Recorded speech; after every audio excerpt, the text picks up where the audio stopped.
In a world where reality meets myth, where the ordinary collides with the extraordinary, lies the divine gate. Legends speak of its power to reshape destiny, to unlock untold potential. But as the gates open, so too do the secrets of the past. Embark on a journey where courage is tested, alliances are forged, and the fate of worlds hangs in the balance. As the movie begins, Ioto, a high school student with a troubled past, gets out of a train and starts contemplating in his head while walking in the rain. A narration explaining the existence of the Divine Gate, a legendary portal that connects three realms: the heavens, the human world, and the underworld. It's said that those who reach the Divine Gate can have any wish granted.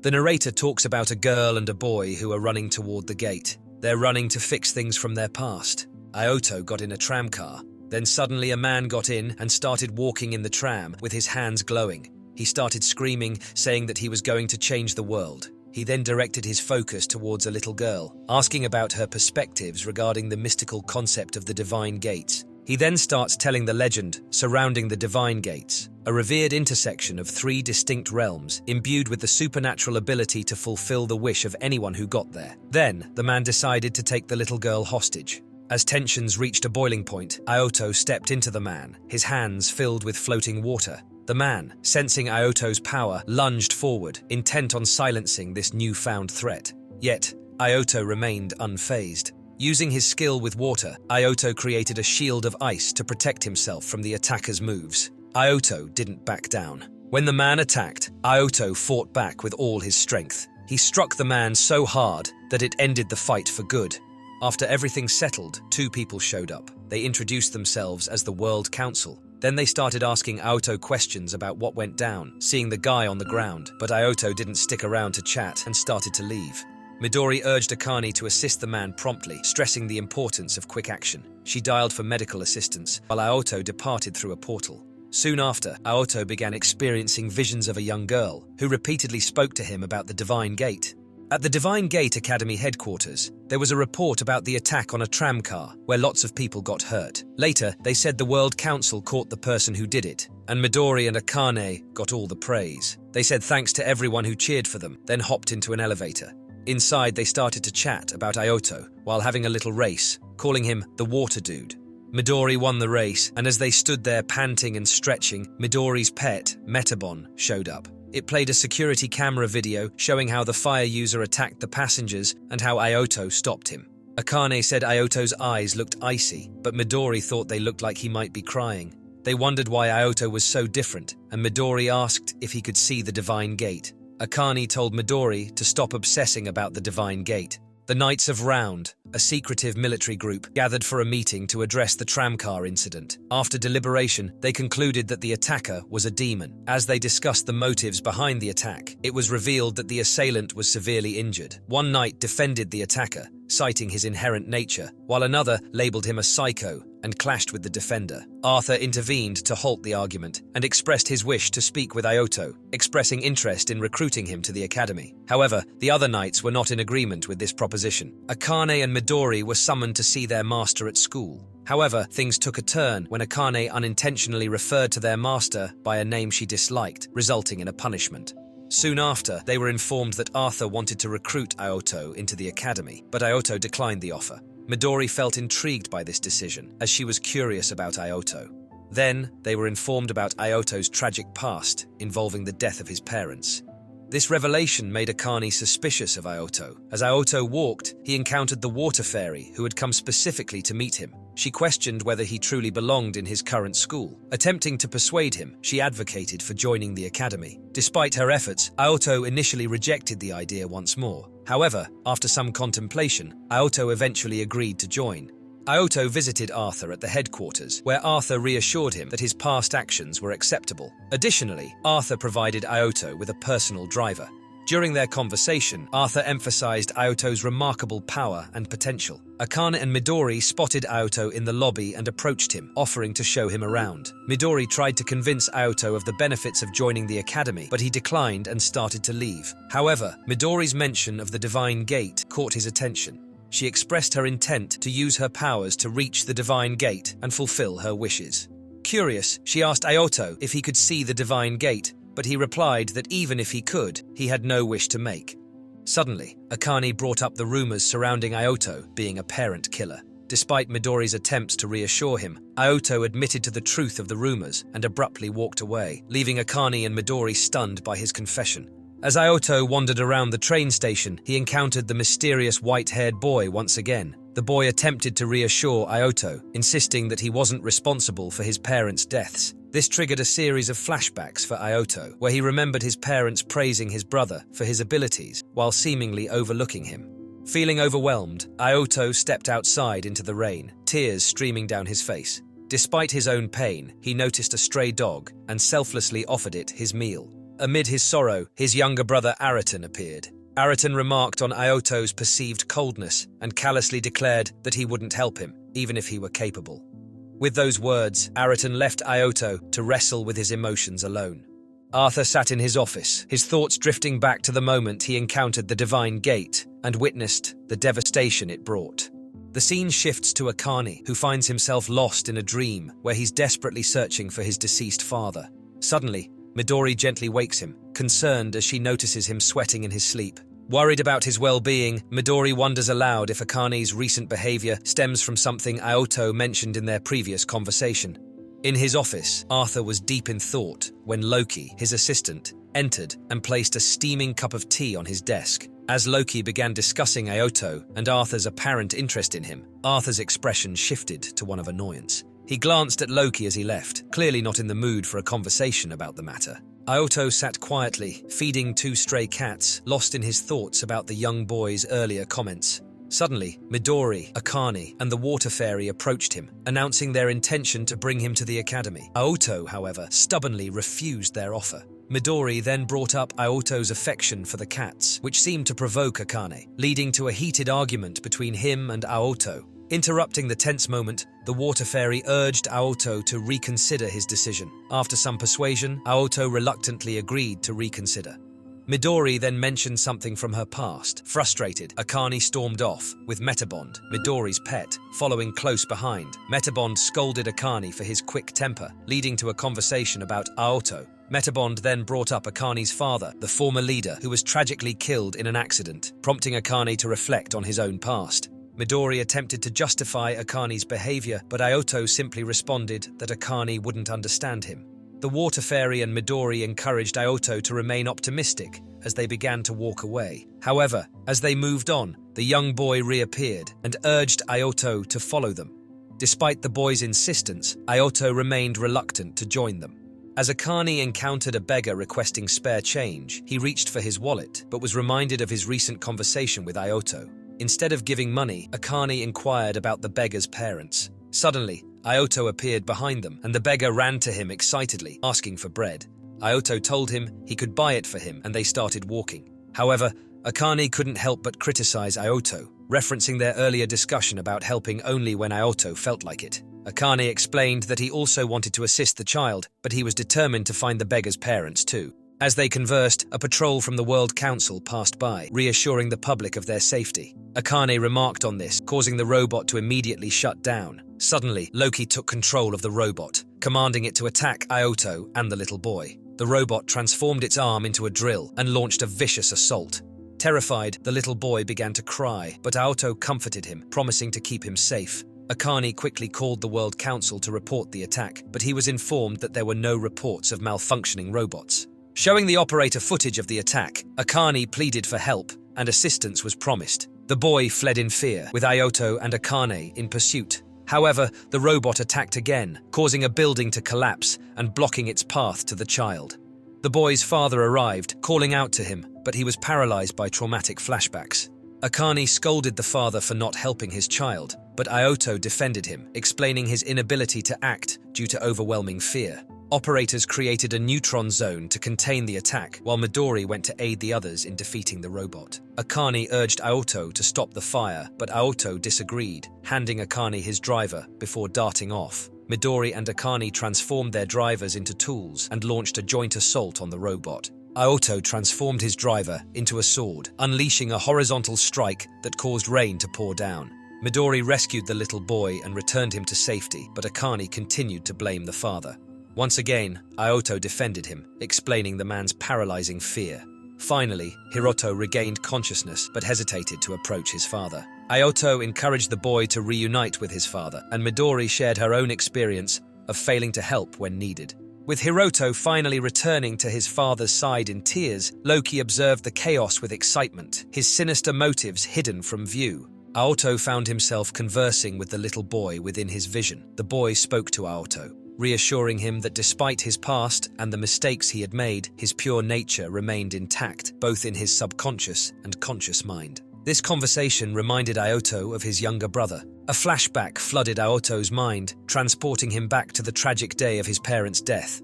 Upon entering his home, Aoto discovered their lifeless bodies. To his horror, he realized that his younger brother was smiling, seemingly relieved to be free from their parents' control. In a moment of overwhelming emotion, Aoto confronted his brother, grappling with him before the divine gate manifested.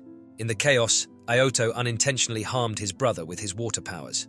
Ariton, shocked and hurt, withdrew from Aoto, insisting that they should never again be close to each other. This painful memory haunted Aoto, serving as a reminder of the deep rift between him and his brother, as well as the destructive power of the divine gate.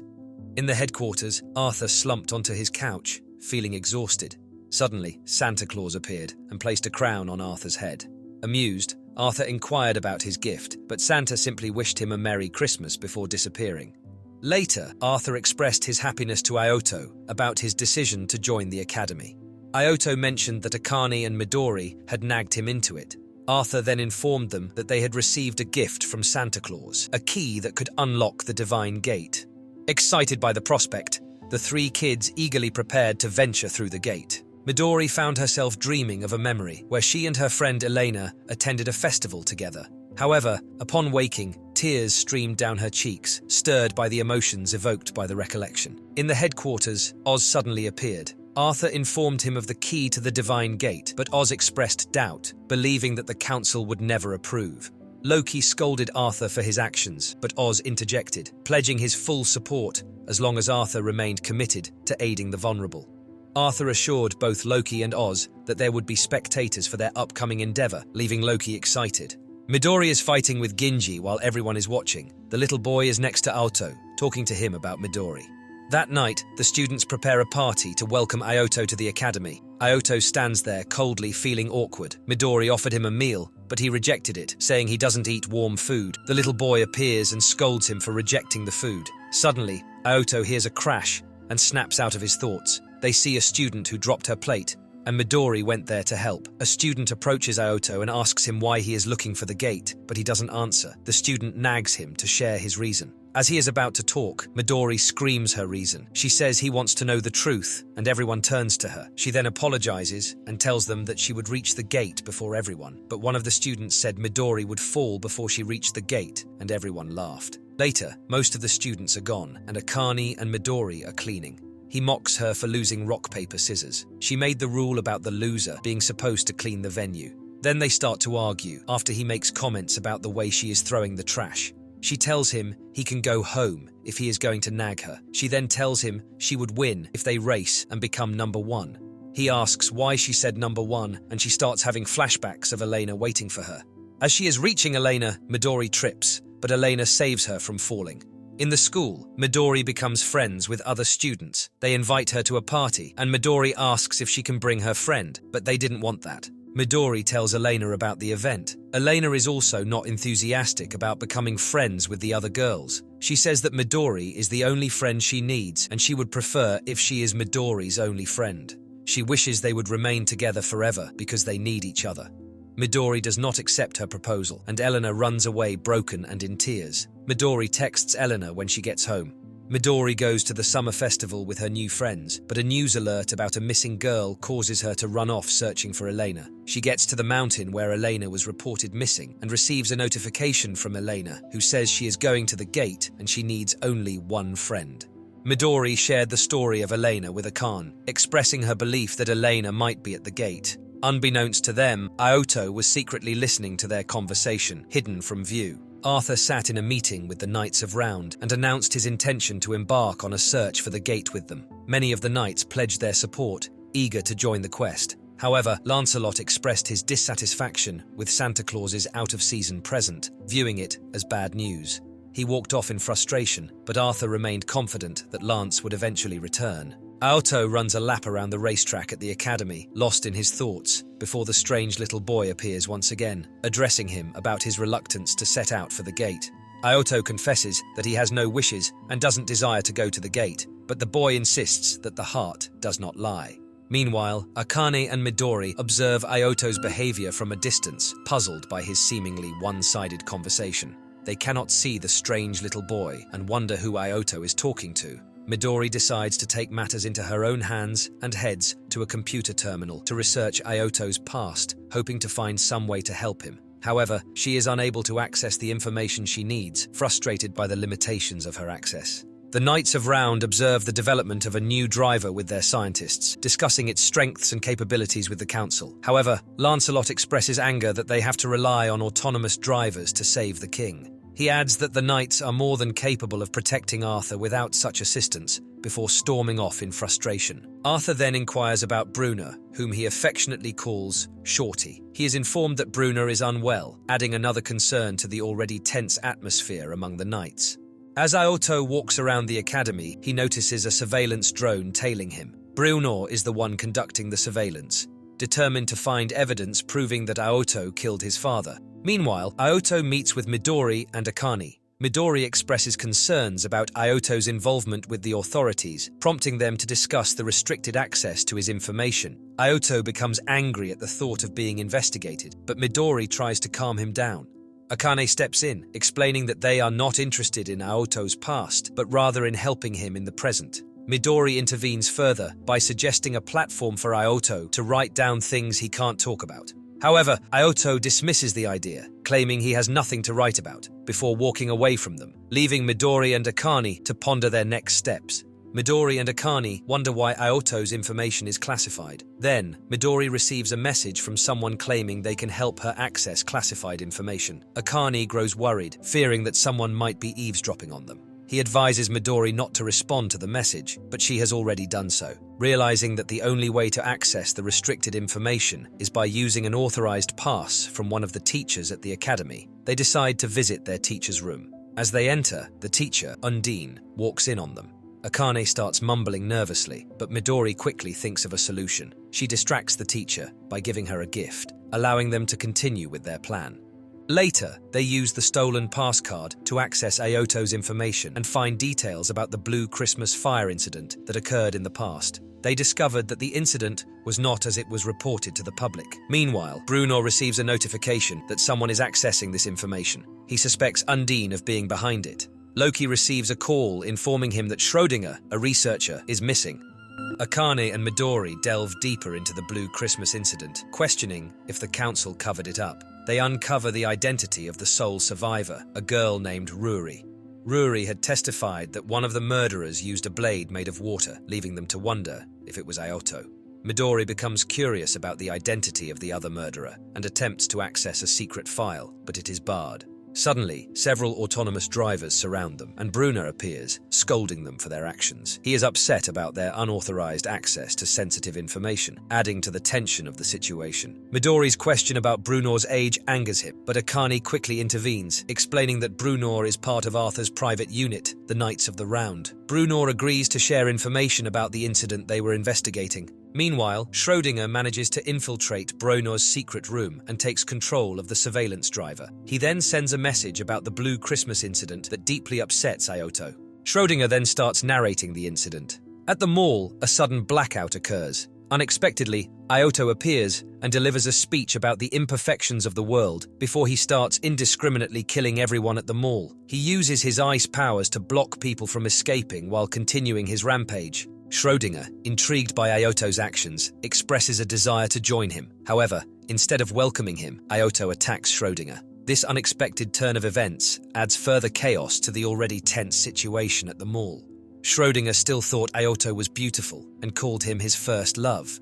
Bruno recounts the incident, that he will find out the truth about his father's death. He told them he went to get him a Christmas present, and when the attack happened, he had hidden from Aoto. However, when Aoto discovered that Ruri was still alive, Bruno's dad came out of hiding and attacked Aoto. Unfortunately, Schrödinger killed him before he could reach out. Midori wonders if Aoto committed the murders, but Brunor is certain that he did not, as he had asked his father about it on the day of the incident. His father had told him that a boy with blue eyes had committed the murders before passing away. He also mentioned that he was saved by Arthur from the explosion after the killings. However, he still needs evidence to incriminate Aoto and asks their help. Midori refuses and says she will, as she intends to prove Aoto's innocence. Brunor, shocked to find that the surveillance uses an app to locate Aoto, discovers that he is at the ruins of the Blue Christmas incident and immediately heads there. Meanwhile, Aoto meets Schrödinger, who is glad to see him. Schrödinger recounts how he was captured after the incident and locked away in a lab, noting the change in Aoto. Suddenly, Brunor jumps into their midst, causing Aoto and Schrödinger to evade the attack. Akane and Midori appear beside Aoto, asking if he is okay, while Schrödinger comments on Brunor's interruption. Brunor identifies Schrödinger as one of the geniuses of the divine, prompting Midori to wonder if he was the one who sent the message. Akane asks what's going on, and Midori speculates that Schrödinger is the killer. Suddenly, Schrödinger takes control of Brunor's drivers and sends them to attack him, initiating a fight. Aoto and Schrödinger engage in combat, during which Schrödinger realizes that Aoto is now different. He then turns his attack to Brunor, but Aoto intervenes and saves him. Schrödinger calls for Sidar, an autonomous driver, and instructs her to kill everyone. Aoto and Brunor fight against Sidar relentlessly, with Schrödinger observing from the sidelines. Eventually, they manage to defeat Sidar. Meanwhile, Akane and Midori destroy all the remaining autonomous drivers. Schrödinger leaves, referring to Aoto as the other Aoto, indicating that he has noticed a change in him. Suddenly, Sidar powers back on, and upon inspection, she identifies Aoto as her master. As Ariton observes Akane and Midori teasing Aoto, he reflects to himself that Aoto has managed to make friends. The students of the academy head to an abandoned district for training, curious about the unfamiliar surroundings. Midori expresses admiration for the beauty of the place, prompting Metabon to explain that it lies outside the jurisdiction of the World Council. Aoto hints that there is more to see beyond what meets the eye. Akane questions why they are there without their trainers, prompting Midori to tease him for being scared. Tensions rise between Akane and another student, Ginji, leading to a potential confrontation that Midori diffuses. Hikari, a cheerful student, and Yukari, who embraces darkness, join the group. Yukari remarks on seeing the darkness in Aoto's eyes, to which he remains neutral. As they explore further, they encounter a mysterious girl wearing a horse head mask. Initially ignoring her, they are eventually compelled to listen when she mentions their mission. Removing her mask, she reveals herself as Bedivere, a member of the Knights of the Round. She recounts a story of being tricked by another knight into wearing the mask, believing it would garner recognition from the students. Concerned, the students wonder if Bedivere is right, but she swiftly transitions into providing instructions for their training. She divides them into teams, with Midori, Akane, and Aoto forming one group. As they venture into the forest, they discuss their determination not to lose to Ginji's team. As the group reaches a checkpoint, they encounter Brunor standing alongside a challenge to defeat the man beside him. Akane and Aoto engage in combat, ultimately overcoming the obstacle and advancing to the next checkpoint. At the next checkpoint, they face a different challenge, answering trick questions. Akane falters and falls into mud after answering incorrectly, while Aoto successfully navigates the task and moves forward. Questioning the purpose of their training, Akane is flooded with memories of his absent father. Amidst his reflections, he notices a girl observing him, leading to an accidental collision that prompts a conversation. She asks about their mission in the district, to which Akane admits uncertainty. Intrigued by Akane's necklace, she asks him to give it to her, but he declines, valuing its significance. Encouraging him to cherish his precious possessions, she disappears before Midori and Aoto arrive to find Akane. Arthur and the Knights of the Round observe the students' training from a distance. Lancelot expresses disapproval of the methods employed by the girl overseeing the training. However, Arthur counters, emphasizing that battles alone cannot resolve every issue. Triss interjects, stating that all actions are geared towards reaching the gate, a sentiment with which Arthur concurs. As the team reaches the final checkpoint, Bedivere instructs them to freshen up, along with Genji's team. Aoto notices Akane's moodiness and presses him to share what happened. Reluctant at first, Akane eventually confides in Aoto about the mysterious girl he encountered in the woods, though he keeps the details vague. Later, they meet up with Bedivere, who asks about the training. The The team expresses confusion regarding the purpose of the exercises, but Bedivere remains cryptic, urging them to prepare for their next mission, returning to the station. As they journey back, the group encounters men who have transformed into beasts and attack them. Akane explains that these beastmen are individuals who have crossed the species barrier to gain power and access the Holy Gate. Despite confusion over their sudden aggression, the group prepares to defend themselves. Akane reminded them that their mission is to reach the station, so they went in that direction. Akane pauses upon hearing something in the darkness. Suddenly, the girl Akane met earlier emerges and attacks him. Confused by her sudden hostility, Akane defends himself as best as he can. The girl explains that her colleagues witnessed her speaking to Akane, forcing her to follow the community's rules to eliminate intruders. She reveals they were once humans, but now live in hiding, defying the World Council as the Defiers. Meanwhile, Genji and the others confront the beastmen, pushing them back. Aoto and Midori realize Akane is missing and go back to search for him. The Knights of Round observe the battle, questioning how the beastmen acquired a driver they weren't supposed to have.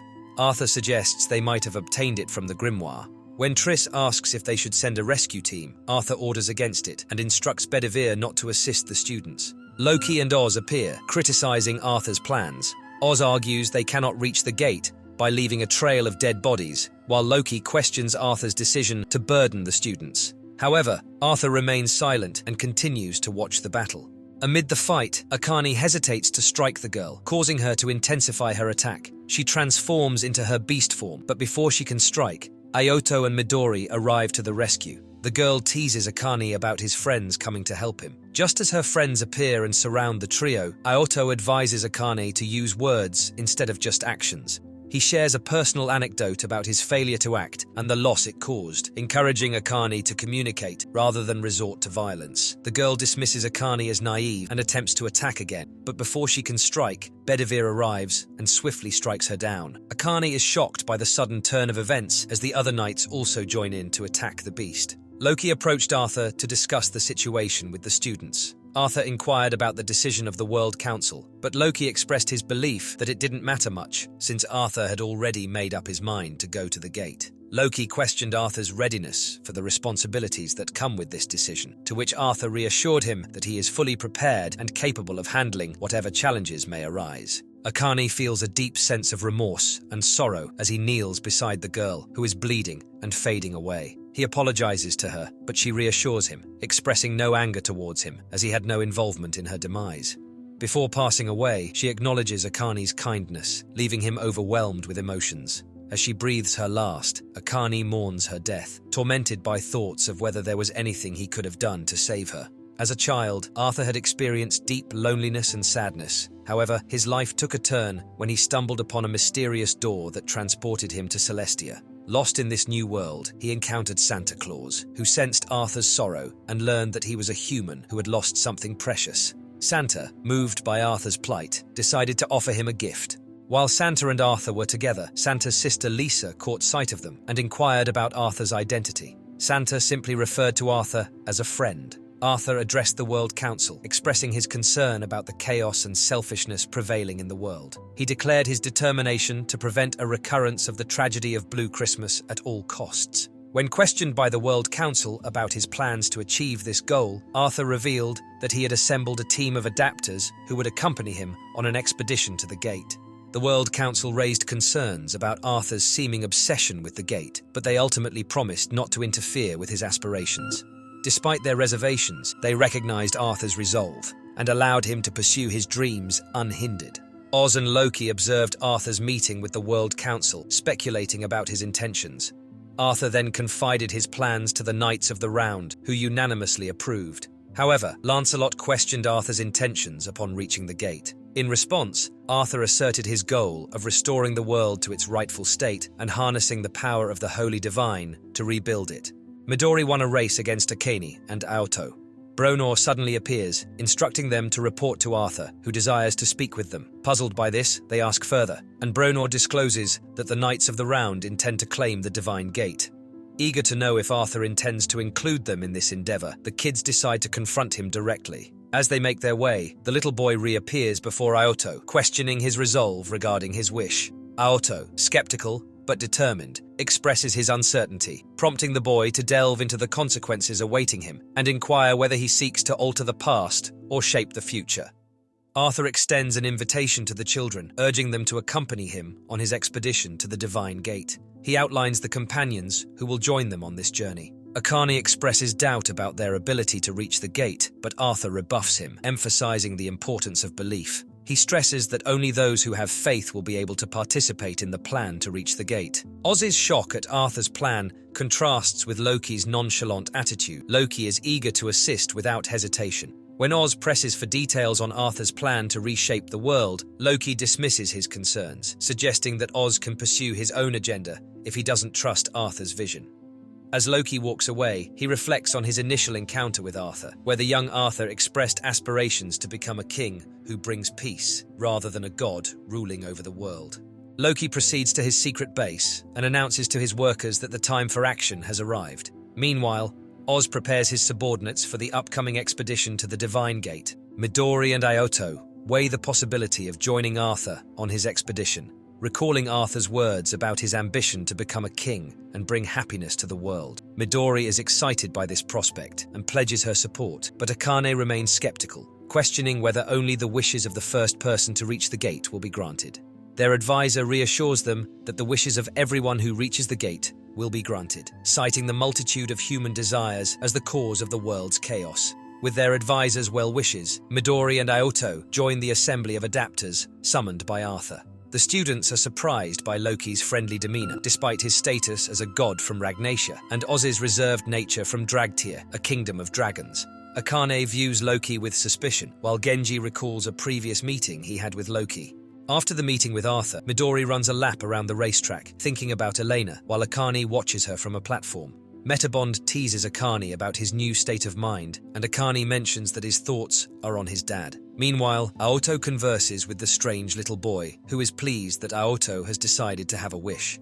Suddenly, Undine approaches Aoto and expresses happiness that he opened up to her as a friend, offering her support. She informs him that Arthur would like to see him alone. Arthur reveals to Aoto that he lied about the philosophy he shared when Aoto and his friends came to see him, and discusses the precious thing they have lost. He then shares details of his relationship with Santa and his intention to help him bring happiness. Aoto expresses skepticism about the plan, deeming it selfish even though it's for someone else. Arthur counters by suggesting that Aoto's own actions could be seen as selfish, as he is sacrificing himself for someone else's sake. Arthur takes charge, leading the Knights of the Round and the students from the Academy toward the Divine Gate. Before they depart, he delivers a speech outlining his intentions. Arthur expresses his determination. He stresses that the apparent peace in the city is merely an illusion, and that the true nature of their world is known only to the corrupt rulers who have concealed their secrets. Arthur believes that by breaking free from this corruption, they can pave the way to the gate. As the students proceed through a tunnel-like path, Triss explains to them they are on their way to the gate. He informs them that the zone created by Neutron is a result of research aimed at reaching the gate. When they come across a gate, the students are excited to see it. However, they are informed that the real gate is further down and several gates away. As they walk towards a building, Arthur instructs his knights to get ready, and though they are reluctant, they comply. The students, shocked by the sudden appearance of the autonomous drivers, who were not aware of the danger, are taken aback. The knights draw their weapons in response. Suddenly, several autonomous drivers appear. Loki, who is watching, laughs at their attempt to reach the gate and commands the autonomous drivers to attack the party. Despite the surprise attack, the party fights back, eventually taking down the autonomous drivers. They then went to the gate. As they hurry towards the door, they are met by the Norse gods. Oz observes, blaming Arthur for his decision to head to the gate, aware that he would now have to safeguard it alongside the Norse gods. The Knights of the Round scoff at the notion of facing off against the gods, questioning if they stand a chance. Regrettably, they come to the realization that they cannot defeat them, and opt instead to stall the gods, buying time for Arthur and the students to advance towards the gate. Lancelot urged Arthur to proceed so that he and the others could confront the gods and attempt to defeat them. Meanwhile, Loki, observing the battle from his monitor, confesses silently that he did not summon the Norse gods. The students voiced their complaints about the unfairness of the fight, acknowledging that the Knights of the Round were no match for the gods. Arthur responded by affirming that their determination to reach the gate was evident. But before he could address the question of sacrificing his subordinates, one of the gods attacked, separating Genji's team from Akon's team. Gawain, Arthur's daughter, was targeted by the god, but couldn't withstand their power and was struck down. As she fell, Arthur caught her and handed her over to her father before turning back to the god. Determined not to let the efforts of those dying go to waste, the Knights of the Round continued to face the gods, giving their all. However, the gods proved to be too much for them, and one by one, they fell in battle. Triss tried to catch Bruenor as he fell, but he slipped his hand out of her grip, and he plummeted. Triss, filled with anger, faced the gods, while Lancelot confronted them, telling the god that he was assigned to protect the gate. The god he faced told him that they had to deserve the gate, and attacked him. Oz is discontented that the Knights of the Round are not retreating, but instead choosing to face certain death at the hands of the gods. Meanwhile, Lancelot reminisces about his initial encounter with Arthur. At that time, Lancelot had been bullying someone in the street until he was commanded to stop by a voice. Although he didn't turn back to see who it was, the voice's authority compelled him to comply. Later, he asked Arthur if the people couldn't defeat their king. Arthur elucidated that, just as the people rely on their king, the king relies on them. He proclaims his intent to kill God and ascend to kingship. Then he calls upon Lancelot to join him in slaying the king. Lancelot assures him that he will indeed kill him, to which Arthur responds that he will remain alive until that moment arrives. As Arthur encounters a wounded Triss on his way, she insists that he continues with the group, despite her injuries. Midori, overwhelmed by the loss of their companions, questions Arthur's determination to go so far. In response, Arthur explains that he feels compelled to bear the burden of changing the world, believing that their sacrifices should not be in vain. Despite the sorrow and challenges they face, he urges the children to press onwards towards their goal. As the group reaches the last gate before the Divine Gate, Arthur's sword is given passage, allowing him to pass through. However, as the children attempt to follow, they are held back by some unknown force. Arthur, struggling against the force that weighs him down, remembers the friends and daughter he has lost in his quest to reach the Divine Gate. As Lancelot holds Bruenor in his arms, he praises him for his efforts in aiding Arthur's plan to reach the gate, but Bruenor passes away before him. Undeterred, Lancelot turns to face the gods once more, seeking answers from them. However, the gods vanish without explaining, leaving Lancelot perplexed. Meanwhile, Arthur stands before the Divine Gate, only to be suddenly attacked by an autonomous driver. They both fall behind the gate as it closes. The force holding Akani's group down disappears, allowing them to rush towards the gate, but it is closed by the time they reach it. Inside, the autonomous driver utilizes the powers of all the Knights of the Round, fueling Arthur's anger as he fights relentlessly against it. Outside the Divine Gate, the kids are using their abilities in an attempt to open it, but their efforts prove futile as the gate remains closed. Lancelot arrives and observes them struggling to open it. Meanwhile, inside, Arthur finally manages to take down the autonomous driver. Just then, Loki appears, teasing Arthur about his plans to destroy the gate, but expressing disappointment that he failed. Loki offers Arthur a proposition, to either become his king or die on the spot. However, Arthur defiantly rejects Loki's offer. Despite this, Loki leaves his words behind in case Arthur changes his mind, implying that he believes he can find a better king. As Arthur picks up Loki's sword, he feels a surge of dark energy emanating from it. Unsure of its origin or intentions, Arthur grips the sword tightly, feeling the power coursing through him. The dark energy seems to seep into him, intertwining with his own essence, leaving him both empowered and unsettled by the sensation. The atmosphere is tense as Lancelot and the children wait for the return of their king, their confidence unwavering despite the uncertainty of the situation. Suddenly, the gate opens, revealing Arthur's figure. Lancelot steps forward to greet him, but to their horror, Arthur unexpectedly stabs Lancelot in the gut, causing him to collapse in pain.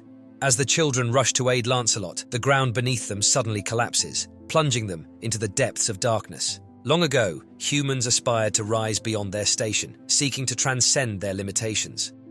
The gods punished them for their hubris. Now, history seems to repeat itself as Arthur, driven by his ambition, has fallen into darkness. His mind is trapped within a prison of his own making.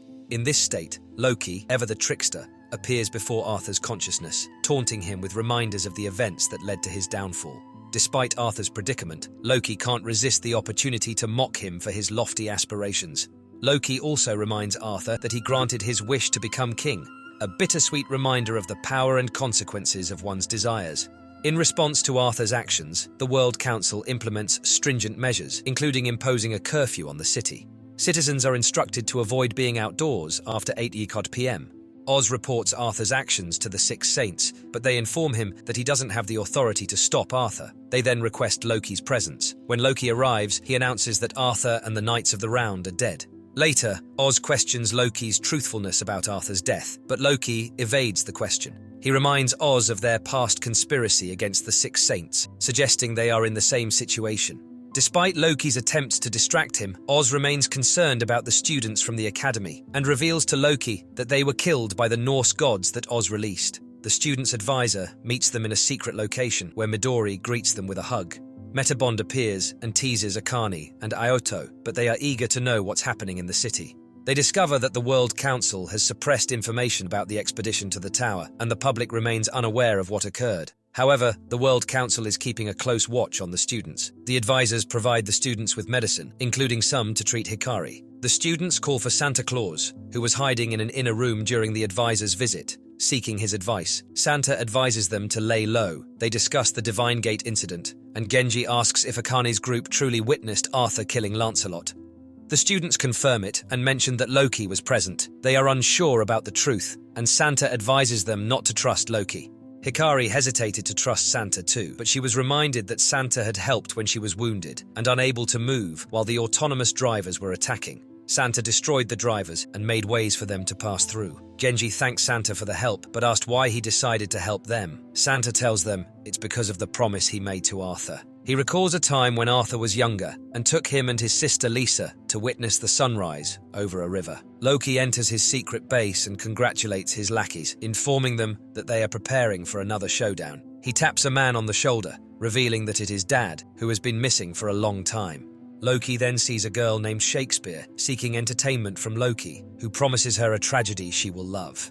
Eagerly awaiting the spectacle, she embodies a sense of anticipation, craving the dramatic twists and turns that such narratives entail. Oz is having a sense of unease and melancholy, stemming from his decision to align himself with Loki, in opposition to the Six Saints. Oz sits in a state of distress, weighed down by the burden of responsibility for his decision. His subordinate, Dorothy, attempts to offer comfort and solace, but Oz rejects her attempts, consumed by guilt and remorse. Dorothy was shocked when she found out that one of them was Midori. Santa shares with the children the obscured reality behind the Blue Christmas incident, revealing that even Arthur remains unaware of the concealed truths. The Council's deception extends to pivotal figures like Eleanor, Akane's father, and members of Genji's team.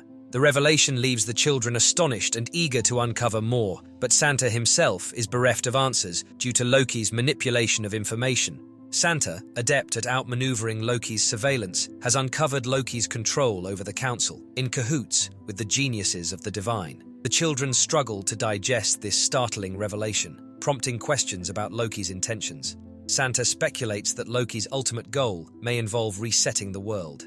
He elaborates on Loki's penchant for observing humanity's journey toward the Divine Gate and how he thwarted Arthur's attempt to dismantle it, prolonging the struggle for power and control.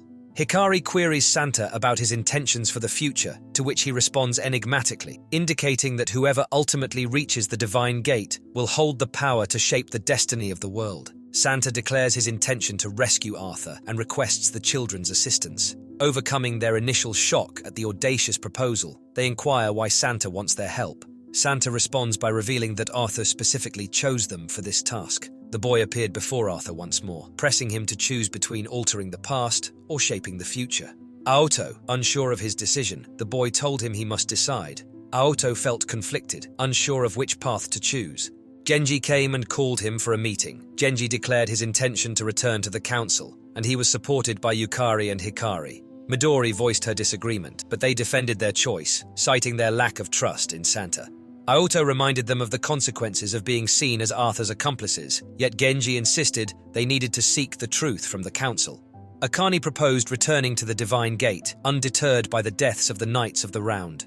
He expressed his desire to witness the world Arthur aimed to rebuild, and to uncover the truth about his father's demise. Midori joined in, driven by the hope of reuniting with Elena beyond the gate. When asked about his decision, Aoto revealed his quest to understand why Araton killed their parents. After bidding farewell and promising not to betray their trust, Genji and his allies left the room. Meanwhile, Santa remained hidden, listening intently to their discussion. Loki, frustrated by his unsuccessful interrogation of Hikari and Yukari, turned his attention to Genji. Employing his manipulative tactics, Loki attempted to coerce Genji into divulging information, eventually succeeding. They hurried to the hideout, only to find Akane and his group absent. Santa had intervened, employing a memory-altering trick he often used on children who witnessed him delivering gifts. Though they questioned whether they had been betrayed, Santa offered reassurance, suggesting they might have been inadvertently deceived.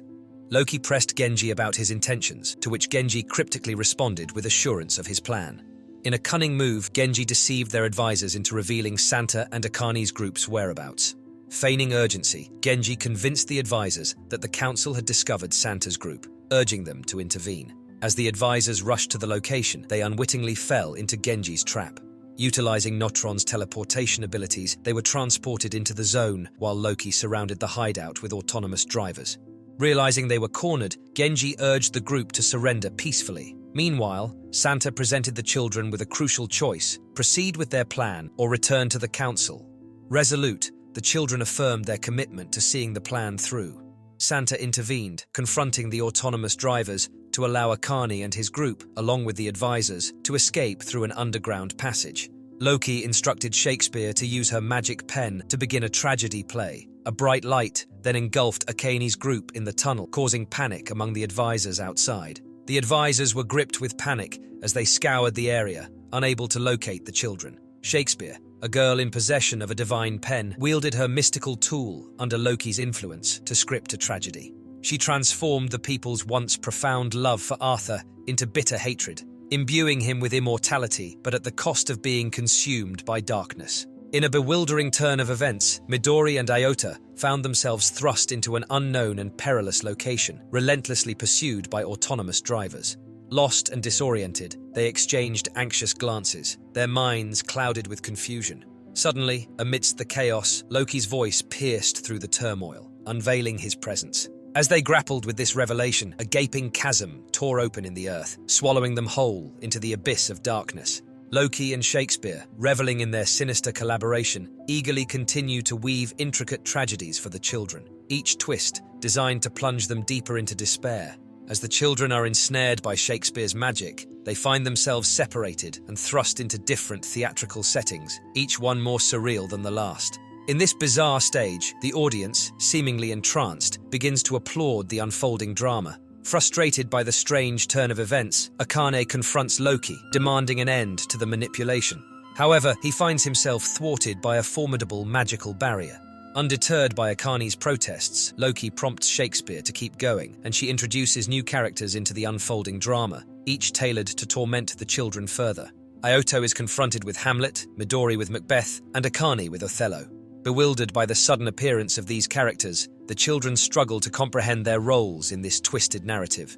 As Loki eagerly demands further elaboration on the story's direction, Shakespeare, exasperated by his incessant demands, reluctantly complies, setting the stage for an even darker turn of events. In a sudden and disorienting shift, darkness descends upon the children, enveloping them in its shroud. When the lights flicker back to life, they find themselves transformed, their identities twisted and distorted in surreal ways. Akane, once a stalwart young man, now inhabits the body of a girl. Despite retaining his consciousness, he grapples with the unfamiliarity of controlling a body that is not his own. Midori, typically spirited and resilient, is thrust into the role of an assassin, captured and awaiting her fate. Ioto, usually full of vitality, now languishes on the brink of death.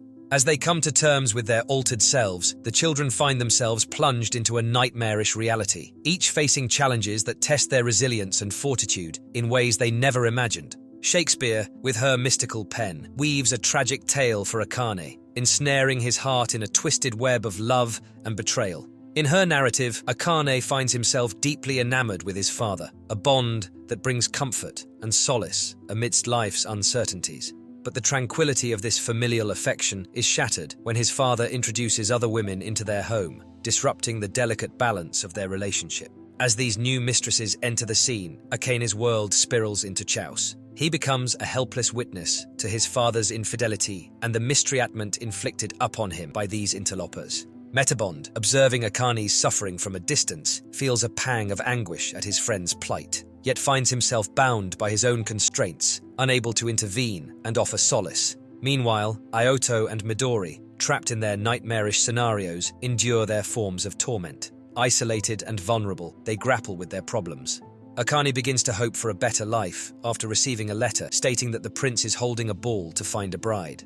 Akane's character weeps at the thought of being unable to attend the ball because he does not have suitable clothing. Suddenly, a wizard appears to assist Akane. Loki voices his displeasure with Shakespeare's choice of wizards, claiming they are ordinary. Shakespeare accidentally drops her magical pen, causing the magic to temporarily cease. Akane briefly regains control and realizes that the wizard is his father. However, the moment is short-lived as Shakespeare picks up her pen again, and Akane finds himself at the ball, being approached by the prince for a dance. Loki's interruptions disrupt Shakespeare's control over the magic, causing fluctuations that impact the characters under her influence. Shakespeare's writing forces Midori into an endless run, while Loki, growing bored, voices his discontent. Another slip of the pen gives Akane and his father a brief chance to escape, but Loki's insistence on more twists and turns pulls them back into Shakespeare's narrative. Ioto gets out of his sickbed, leaving his brother behind. Akane tries to find a safe place with his father, but then he gets really mad and hits him for leaving him and his moom. Midori keeps running until she hears her friend Elena's voice. She stops and turns around, seeing Elena, but Elena runs away fast, so Midori chases her. Ioto visits his old house, lost in memories of the past. Amidst the rain, Ariton joins him, offering silent companionship. Similarly, Akane and his father revisit moments from their past, watching their younger selves playing catch. His dad suggests they play catch again like they used to. Midori stumbles and falls as she runs towards Elena. Elena returns to help her up, apologizing for leaving her before. She confesses that Midori is her only friend, and they share tears. Midori starts blaming herself, but Elena stops her, suggesting they cherish the moment. Midori agrees, realizing that as long as she has Elena, she doesn't need anything else. They embrace each other, finding solace in their friendship. Ariton approaches Ioto, curious about his past and what he's been through since leaving their parents' home. Ioto opens up about the abuse he suffered from their parents, expressing his apologies for not being there to protect him. As they converse, Ioto starts questioning Ariton's identity, unsure if the person before him is truly his brother. Midori attempts to apologize to Elena, but Elena insists she's the one who should be saying sorry for any pain she caused.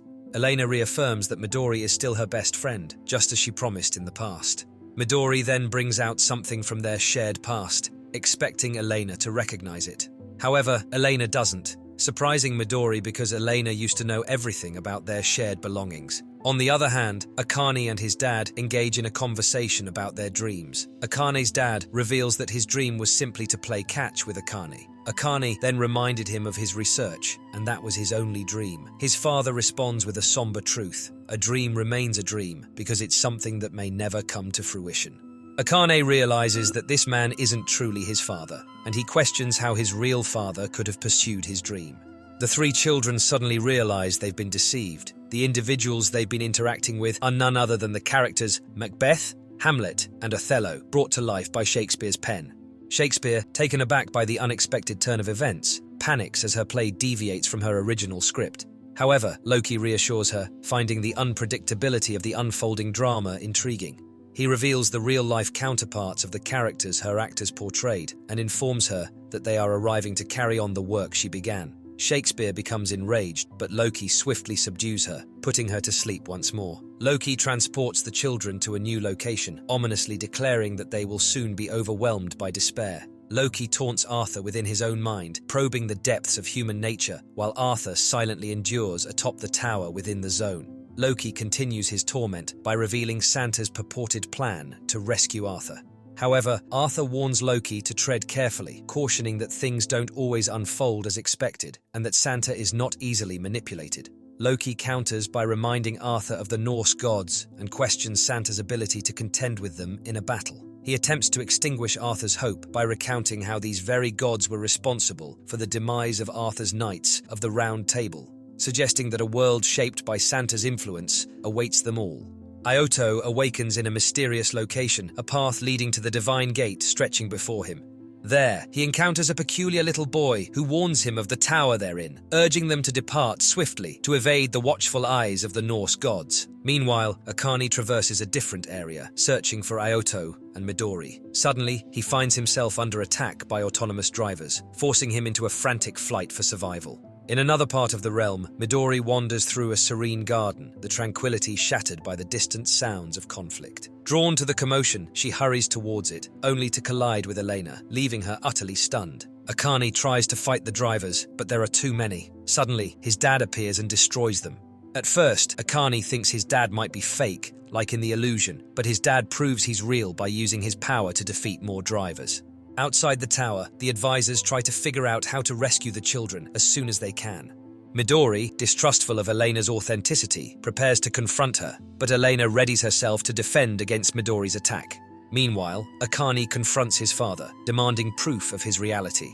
His father shares information that convinces Akane of his authenticity. His father then advises Akane to return home and avoid the Divine Gate, promising to plead his case with the council. Akane is surprised to learn of his father's involvement with the council and confides in him about Arthur's death and the fate of the Knights of the Round Table. His father reveals his role in the Gate expeditions and explains its significance in maintaining balance. He emphasizes the dangers of destroying the Gate and elucidates on the origins of the autonomous drivers, products of Gate research. Despite Akane's disappointment in his father's beliefs, he resolves to change the world by reaching the Gate. In a test of Akane's determination, his father challenges him to a duel. As Loki observes the unfolding events, Arthur attempts to provoke him, suggesting that involving the Norse gods in his schemes has tainted them. However, Loki remains unperturbed, asserting that everything is proceeding exactly as he intended. Loki told him he still have a plan to make Arthur a king. Genji stands before the World Council as they reprimand him for concealing the fact that Ioto, Midori, and Akane are alive from them. Despite their scolding, Genji remains silent. They assure him that he won't face punishment for his actions, but stress the urgency of their need for his assistance in stopping Loki's plans. The council informs Genji that Loki's forces are mobilizing against Thracia and that his friend Hikari has been captured by Celestia. Additionally, they reveal that envoys from Helisthia have approached Celestia. Wondering why he's being singled out, Genji is told that he's needed to represent Tarastius, as he's the only human, apart from Hikari and Yukari, who can access the gate. The emissaries from Celestia delivered their message to Hikari while she lay in bed. On the other hand, the envoys from Helisthia sought out Yukari while she was aboard a train. Arthur confronts Loki, seeking answers about his plans. They engage in a conversation about how Arthur managed to resist falling completely under Loki's control. Meanwhile, Santa searches for something Arthur has hidden from Loki. Upon finding it, he is confronted by one of the Norse deities. In a daring move, Santa fights back against the deity, unleashing a powerful attack that momentarily obscures her vision, allowing him to escape. Oz, concerned for the missing children, searches for them but finds Dorothy missing from where he left her. Meanwhile, Dorothy engages in a heated confrontation with Midori, who still believes she's the imposter, Eleanor. Midori insists that Eleanor is her only friend, prompting Dorothy to prove her identity by showing the toy tag they once shared. Midori apologizes for doubting her. Elena reveals that she has a new identity as Dorothy and a new life with other friends, leaving Midori feeling disappointed. Elena advises Midori to let go of the past and move forward in her life. With a final farewell, Eleanor prepares to depart, but their moment is interrupted by the sudden appearance of a Norse god. The little boy guides Ioto towards the gate, explaining that when Connie and Midori experience despair, they will be brought to his location. Suddenly, Undine arrives and greets Ioto, acknowledging the presence of the little boy, whom she claims to have always seen. Meanwhile, Elena and Midori confront the Norse god, enduring a brutal beating that leaves them barely able to stand. Midori, recognizing the severity of the situation, urges Elena to flee, realizing that this is her trial. With determination, Midori begins to run, daring the Norse god to give chase. In the midst of their intense battle, Akane and his father continue to clash, with his father playfully mocking Akane's weak attacks. Suddenly, their confrontation is interrupted by the appearance of a Norse god who threatens them both. Akane's father swiftly summons autonomous drivers to shield Akane from harm, then faces off against the god himself. Employing a massive autonomous driver, he manages to push the Norse god back and even trap him momentarily. However, the god breaks free, fatally injuring Connie's dad. In a final act of sacrifice, Akane's dad pulls the god into a tight embrace, triggering an explosive blast that engulfs them both, witnessed by Akane from a distance. Meanwhile, Midori reaches the edge of a cliff, pursued by the relentless Norse god. Believing her to be trapped, the god hurls a spear at her, but Elena intervenes, taking the fatal blow meant for Midori. Apologizing for her actions, Elena pushes Midori into the safety of the sea below. As Akane rushes towards the site of the explosions, Oz discovers Dorothy's lifeless body. Overwhelmed with grief, Midori weeps at the loss of her friend. Loki told Arthur that the children had experienced dispare, and they can now access the Divine Gate. Ioto and Undine follow the little boy into a room where they encounter Ariton, Ioto's long-lost twin brother. Ioto recalls how Ariton was mistreated by their parents while he was favored, leading to resentment between them. Ariton resented Ioto for not standing up against their parents' abuse and for never seeking his help. Curious, Ioto asks Ariton what he's doing on their path to the gate. Ariton explains that he was guided to the place by unknown forces. Meanwhile, Loki taunts Arthur, claiming that the gate chooses those who despair. However, Arthur refuses to surrender to despair, asserting that as long as hope exists in the world, Loki cannot prevail. Loki then reveals a key given to him by Santa, causing Arthur to momentarily lose his composure. The little boy reveals to Ioto and Ariton the despair that has haunted Ioto since Ariton killed their parents and encouraged them to seek out the Divine Gate. Ariton reminds Ioto of their past, recalling how their parents tortured him to draw out Ioto's power and vice versa, leading to Ioto's attempts to protect Ariton by shouldering the blame for their parents' wrath. Ioto admits to deferring to Ariton because he believes him to be better, but Ariton accuses Ioto of experiencing the gate before him and hiding it. Ariton describes his first experience with the Divine Gate, revealing that Ioto did not show any signs of it when he did. He explains how his subconscious desires led him to kill their parents and encounter the gate in a fit of despair. Ioto argues that he only wanted to protect them, but Ariton accuses him of selfishness and ego. As the darkness threatens to consume them both, Ioto pleads for them to return to a normal life, but Ariton rejects the idea, brandishing his driver and transforming it into swords. Just as Ariton prepares to attack, the other advisors enter the room, leaving Undine too shocked to explain. Ariton launches an attack, but Ioto refuses to fight back, declaring his unwillingness to fight. Meanwhile, Midori and Akane watch the confrontation unfold, unable to intervene. They decided to go to the gate, but Oz stopped them. He was angry by what happened to Dorothy, and he decided to take the power he had given them. As Ioto and Ariton are fighting, Undine got in the middle to protect Ioto and got struck. Ariton then left. The little boy showed up again and told them more about the Divine Gate. Ioto asked about the little boy's identity, and he told him that he is a guide to Thoys who experience the despair to get in the Divine Gate. Santa reflects on his promise to give Arthur a fresh start and is determined to fulfill it by rescuing him from Loki's clutches. Meanwhile, Loki informs Arthur that the children have reached the Divine Gate. As they converse, Santa arrives, attempting to jog Arthur's memory by recalling their past interactions. However, Loki intervenes, asserting that Arthur doesn't truly love the world and initiates an attack on Santa. In the ensuing battle, Santa manages to deflect Loki's attacks and communicates with Arthur on a deeper level, offering him an artifact containing his heart, but Arthur initially refuses. The children reach the Divine Gate and proceed inside, despite the gods' attempts to halt them. Without their drivers, they appear vulnerable until the little boy intervenes, transforming into a powerful figure to aid them. Provoked by the gods' past actions, the children unite their powers to combat them. Ginji warns them of the potential chaos beyond the gate, but Midori defends their decision. Ioto emphasizes the importance of changing themselves rather than the world. Grateful for the little boy's assistance, Ioto thanks him before he and the gate vanish. Loki reappears and resumes his attack on the children, revealing his sadistic enjoyment of others' suffering. He then summons Arthur to join the assault. The children and their advisor manage to escape, and Lancelot arrives, assuring them that the knights, along with Arthur, have been saved by a greater power. As a gate opens before them, the children pass through, returning to the normal world as they walk through the rain, filled with hope for the future. Hope you enjoyed the recap. Subscribe for more and explore our channel for other exciting recaps.